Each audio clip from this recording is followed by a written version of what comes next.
Hello, I'm Jocelyn Greenkey. I'm back, and the goal of these podcasts, of this video, is the fact that we are really focusing on the terminology that is used industry by industry for those who are either entering, re-entering, starting out, whatever it is, and we have to have experts in each one of those fields who are going to explain it to us.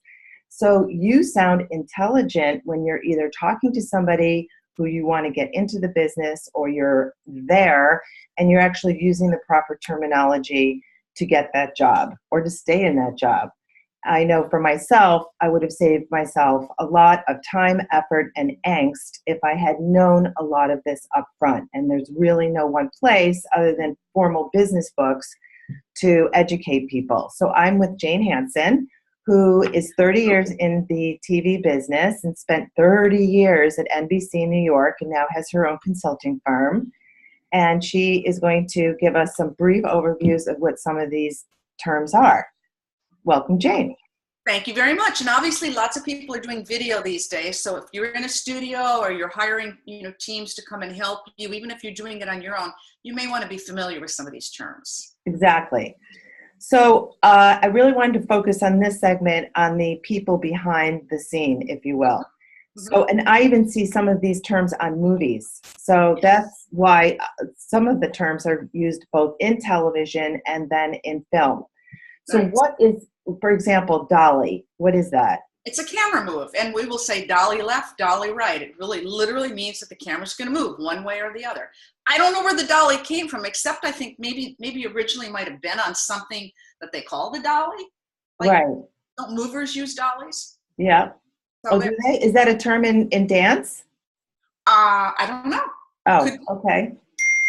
Could be. Okay, grip. A grip is a person who literally, a big, strong person who carries a lot of the gear. Because there's, depending upon the size of the production, you can have, cameras can be heavy. In some instances, sometimes you've got a lot of other gear, sometimes you've got lights. A grip is a person who really carries a lot of the gear and helps you out so that you can get where you need to go and get. Is that a full-time job, or is that like an internship? It's usually a full-time job. Oh yeah. Okay. So he's called or she's called to carry something from one spot to the next in production? Sure. Yeah. Okay. Do they do anything else? Well, I mean, it really depends. It depends on the studio. It depends on, sometimes if it's a unionized studio, there are certain roles that they can and cannot do. But they're really essential because sometimes gear has to be moved very quickly. Sometimes you have to, sometimes it's just, it's heavy, and there's just a lot of movement that is involved. Okay, jib.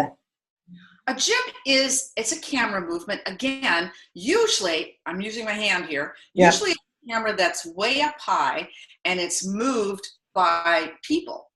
I've seen that, yeah. Yeah, and for example, Saturday Night Live uses a lot of them. And you will actually see a human being that is on one side and the jib is on the other. And sometimes the jib can be involved in a balancing act, kind of like a teeter-totter. So, but they're wonderful because they can really give you movement in a, in a video, movement in whatever you're producing that will really help. Do you go to jib school? Like, do you have to go to school to be trained for these things?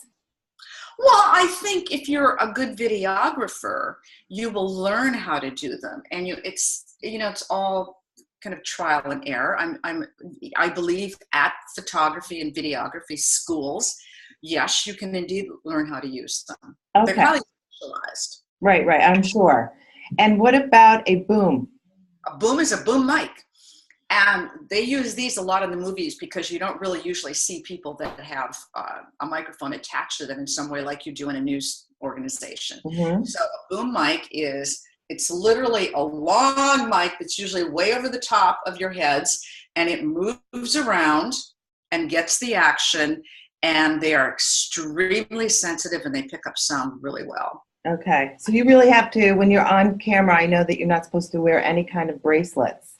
Because then you can hear the boom would pick you up. can wear bracelets. The one I have on today doesn't make any sense. Oh, okay, right. Just anything that's made out of metal. Yeah.